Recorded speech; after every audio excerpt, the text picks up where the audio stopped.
कर्मचारी पेंशन के विरोध में एक पिटीशन सुप्रीम कोर्ट में फिर दायर। प्रधानमंत्री, मुख्यमंत्री, सांसद, विधायक, पार्षद, सरपंच सभी के पेंशन हो बंद।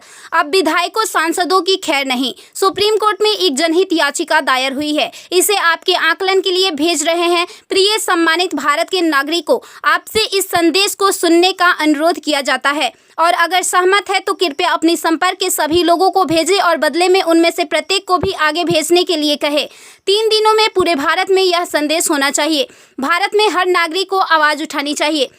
2018 का सुधार अधिनियम। सांसदों को पेंशन नहीं मिलनी चाहिए क्योंकि राजनीति कोई नौकरी या रोजगार नहीं बल्कि एक निःशुल्क सेवा है। राजनीति लोक प्रतिनिधित्व अधिनियम के तहत एक चुनाव है। इसकी पुनर्निर्माण कर कोई सेवानिवृत्ति नहीं है, लेकिन उन्हें फिर से उसी स्थिति में फिर से चुना जा सकता है। वर्तमान में उन्हें पेंशन मिलती है सेवा के 5 साल होने पर। इसमें एक और बड़ी गड़बड़ी यह है कि अगर कोई व्यक्ति पहले पार्षद रहा हो, फिर विधायक बन जाए और फिर सांसद बन जाए तो उसे एक नहीं बल्कि 3-3 पेंशनें मिलती है। यह देश के नागरिकों के साथ बहुत बड़ा विश्वासघात है जो तुरंत बंद होना चाहिए। केंद्रीय वेतन आयोग के साथ संसद सदस्यों, सांसदों का वेतन भत्ता संशोधित किया जाना चाहिए और इनको इनकम टैक्स के दायरे में लाया जाए।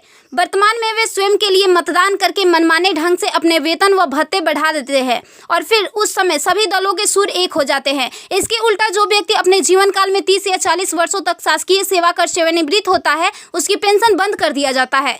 सांसदों को अपनी वर्तमान स्वास्थ्य देखभाल प्रणाली त्यागनी चाहिए और भारतीय जन स्वास्थ्य के समान स्वास्थ्य देखभाल प्रणाली में भाग लेना चाहिए। इलाज विदेश में नहीं, भारत में होना चाहिए इनका। अगर विदेश में करवाना है तो अपने खर्च से करवाए, अन्यथा मर जाए। मुफ्त छूट, राशन, बिजली, पानी, फोन बिल जैसी सभी रियायत समाप्त होनी चाहिए। वे न केवल ऐसी बहुत सी रियायतें प्राप्त करते हैं बल्कि वे नियमित रूप से इसे बढ़ाते भी रहे हैं। अपराधी नेताओं को चुनाव लड़ने से रोका जाए। संदिग्ध व्यक्तियों के साथ दंडित रिकॉर्ड, आपराधिक आरोप और दृढ़ संकल्प अतीत या वर्तमान को संसद से प्रतिबंधित किया जाना चाहिए। कार्यालय में राजनेताओं के कारण होने वाली वित्तीय हानि उनके परिवारों, नामांकित व्यक्तियों, संपत्तियों से वसूल की जानी चाहिए। सांसदों को भी सामान्य भारतीय लोगों पर लागू सभी कानूनों का समान रूप से पालन करना चाहिए। नागरिकों द्वारा एलपीजी गैस सब्सिडी का कोई समर्पण नहीं जब तक सांसदों और विधायकों को उपलब्ध सब्सिडी, संसद कैंटीन में सब्सिडी वाले भोजन सहित अन्य रियायतें वापस नहीं ले ली जाती। संसद में सेवा करना एक सम्मान है, लूटपाट के लिए एक आकर्षक करियर नहीं। फ्री रेल और हवाई जहाज की यात्रा सुविधा बंद हो। आम आदमी क्यों उठाए इनकी मौज मस्ती का खर्च? यदि प्रत्येक व्यक्ति कम से कम 20 लोगों से संपर्क करता है तो पूरे भारत में अधिकांश लोगों तक यह संदेश प्राप्त करने में केवल 3 दिन लगेंगे। क्या आपको नहीं लगता कि यह मुद्दा उठाने का सही समय है? यदि आप उपयुक्त से सहमत है तो इसे फॉरवर्ड करें, यदि नहीं तो बस हटाएं। आप मेरे 20+ में से एक है। कृपया इसे जारी रखें। धन्यवाद। जय हिंद। वंदे मातरम।